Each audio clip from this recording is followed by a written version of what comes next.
कि आपने AK-47 चलाना स्वीकार किया और उस पुलिसकर्मी को सस्पेंड किया, लेकिन ये जो 3 गोलियां लगी हैं ये AK-47 की गोली नहीं बल्कि पिस्टल की गोली है जो उन बच्चों को लगी है। तो किसने मारी, किस पुलिसकर्मी ने मारी? कि गोली आपको पैर से नीचे मारना है, घुटना से नीचे मारना है, लेकिन आपने गोली कहां मारा? आपने गले में मारा, आपने शोल्डर में मारा। में गोली लगी और वो चिल्ला चिल्ला के कहता रहा कि हमारे पैर में गोली लगी है। तो उसी पैर पर गोली लगने के बाद भी पुलिस वालों ने कम से कम 40 मिनट उसको लाठियों से मारा। और चूंकि सीवान का जिक्र पूरे देश में इसलिए भी बहुत जोर शोर से रहा क्योंकि सीवान ही वो जगह है जहां पर AK-47 चली थी। सवाल ये नहीं शीशा बचा के टूट गया, सवाल ये है कि पत्थर किधर से आया था।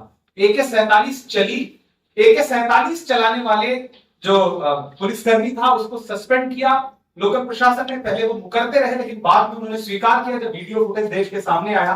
लेकिन एक चीज है जिसका खुलासा हम करना चाहते हैं, हमारी पूरी टीम उन तीनों घायलों के पास पहुंची जो पुलिस की गोली से घायल है।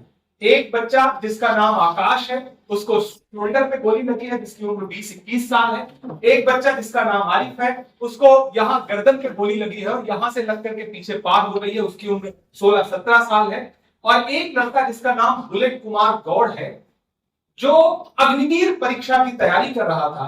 इससे पहले कई जो हमारे भर्ती बल की परीक्षाएं होती हैं उनका मेडिकल भी, उनका फिजिकल भी निकाल चुका था। उसके पैर में गोली लगी है और घुटने का बुरी तरह से ऑपरेशन हुआ है, सर्जरी हुई है। और जो सबसे दर्दनाक बात है वो ये है, बुलेट कुमार गौड़ ने हम चारों साथियों को ये बताया कि जब उसके पैर में, घुटने में गोली लगी और वो चिल्ला चिल्ला के कहता रहा कि हमारे पैर में गोली लगी है, तो उसी पैर पर गोली लगने के बाद भी पुलिस वालों ने कम से कम 40 मिनट उसको लाठियों से मारा। जिसमें गोली लगी थी, ब्लड बह रहा था, उसके बावजूद उसको मारा। बाद में सब लोग इकट्ठा हुए तो पुलिस ने किसी तरह से उसको हॉस्पिटल तक पहुंचाया, फिर बड़े दबाव के बाद उसका इलाज कराया। और जब हमारे नेतागढ़ पप्पू यादव जी वहां पहुंचे और हमारे नेतागढ़ पहुंचने लगे तो जल्दी जल्दी आनंद फानंद में हॉस्पिटल से तीनों को डिस्चार्ज करके भेज दिया गया। तो जो बर्बरता वहां पर हुई है वो बहुत ही शर्मनाक है और पूरे सिवान में नहीं बल्कि पूरे बिहार में उसको लेकर के बहुत रोष है।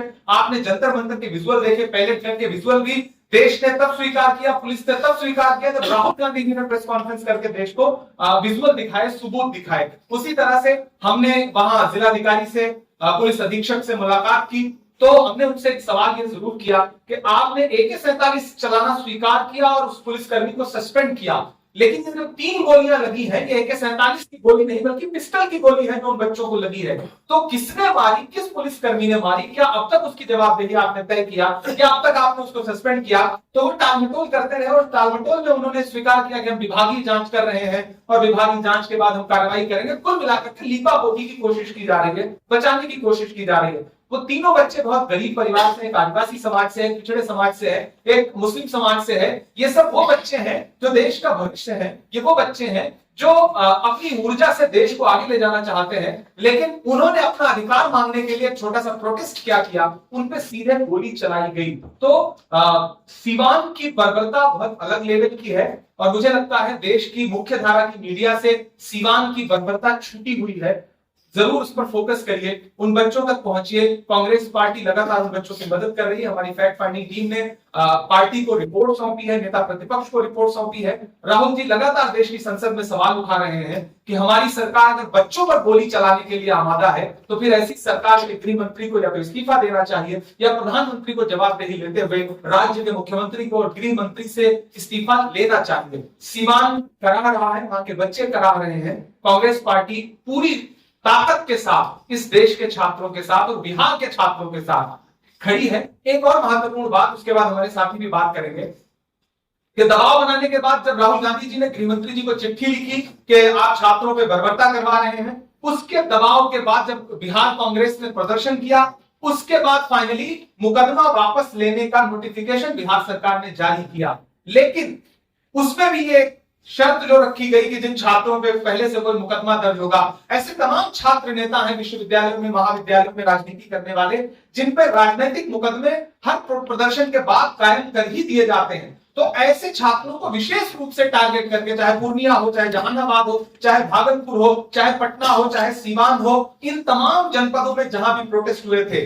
उन छात्र नेताओं को विशेष रूप से टारगेट किया जा रहा है, जिन पर नोटिफिकेशन के बाद मुकदमे वापस हो जाने चाहिए थे, मुकदमे वापस हो गए, लेकिन उसके बावजूद उनके 5 साल पुराने, 10 साल पुराने छोटे छोटे मुकदमे खोद करके उनको जबरन घर से उठाने की धमकी, उनको परेशान करने की, प्रताड़ित करने की धमकी। तो जिन छात्र नेताओं को, जिन आंदोलनकारी, जिन प्रदर्शनकारी छात्रों को लगातार बिहार पुलिस परेशान कर रही है, कांग्रेस पार्टी उनके भी साथ बहुत मजबूती के साथ खड़ी है। और हम वहां के मुख्यमंत्री से भी अनुरोध करेंगे कि आप छात्रों को बहाने से प्रताड़ित करना बंद करिए। आपने जब एक बड़े पेज का विज्ञापन दिया था सारे प्रमुख अखबारों के फ्रंट पेज पर, तब आपने ये कहा था कि हम मुकदमे वापस ले रहे हैं, लेकिन आप ये बताइए कि ये कौन सा मुकदमा आपने वापस लिया है जहां आप लगातार छात्र नेताओं को अब भी प्रताड़ित कर रहे हैं। इसलिए सीवान के उन तीनों छात्रों की पीड़ा हमने आपके सामने रखी है, जिनके शोल्डर में, जिनके गले में, अगर जिस बच्चे को गले में गोली लगी है, आधा इंच गोली अगर बीच में लग जाती तो वो बच्चा ऑन द स्पॉट मर जाता। जिस बच्चे के पैर में गोली लगी है,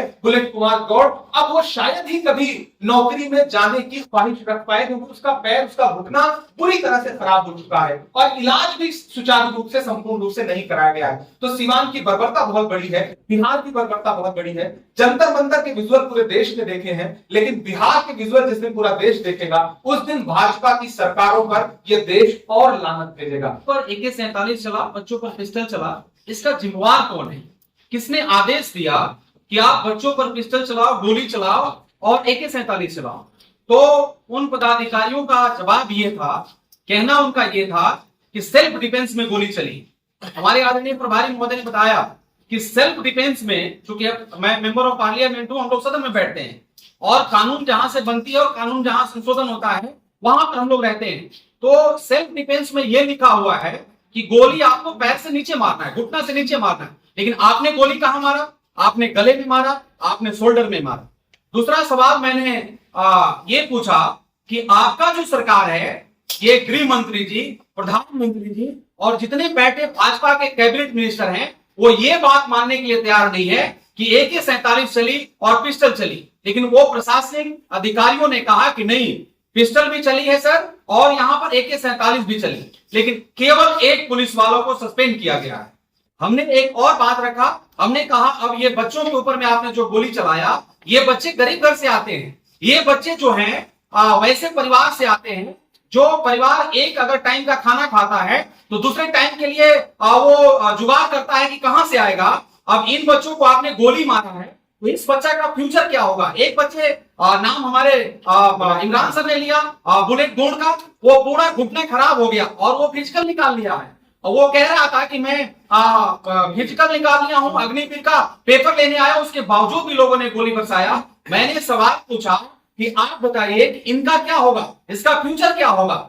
हमारा सबसे बड़ा दुर्भाग्यपूर्ण ये है कि जितने भी कैबिनेट में बैठे हुए लोग हैं, हमारे फ्यूचर को, हमारे बच्चों को आतंकवादी कहते रह गए, दहशतगर्द कहते रह गए, गैंग बताते रह गए। क्या हमारे बच्चे, हमारा फ्यूचर आतंकवादी हैं, हमारे बच्चे दहशतगर्द हैं, हमारे बच्चे उग्रवादी हैं जो इन लोगों ने कहा?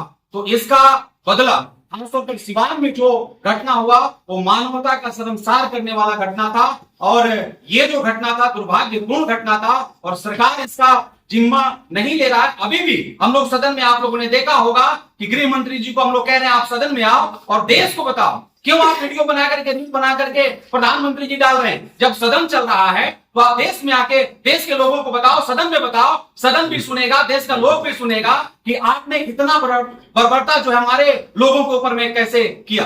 धन्यवाद। विनोद जाखड़।